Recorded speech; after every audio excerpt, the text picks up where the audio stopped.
কবিতা ক্ষণিকের পৃথিবী। একবারই জনম সবার পৃথিবীর তরে, তাই একবারেই বইবে জীবন পৃথিবী সবার। জীবন তো চিরদিন শুধু গতিময়, কখনো থামিনি তারই গমন। জীবন তো চিরকাল সময়ে বাধা, সময় ফুরালে অনন্ত বিদায়। এভাবেই চিরদিন সবার যেতে হয়, পৃথিবীর এই নিয়ম মেনেছে সবাই।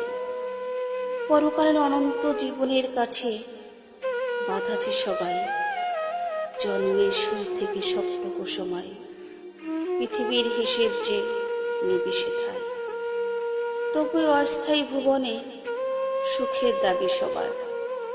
ক্ষণিকের এই দুনিয়ায় মোহে পড়ে নামি দামি মানুষ ও ধনী হওয়ার স্বপ্ন দেখে রাত দিন জেগে। ভেবেছ কি গো আপন চিত্তে, কবর নামক অন্ধকার আপন ঘরে সঙ্গী হয়ে যাবে কি তোমার সঙ্গে? অন্ধকার কবরে আলো জ্বালাতে যখন যার জীবনের শেষ ধ্বনি বাজবে, পাঠিব তার এই বিচিত্র ধরনী থেকে ফিরে যেতে হবে তার কবর নামক স্থায়ী আপন ঘরে।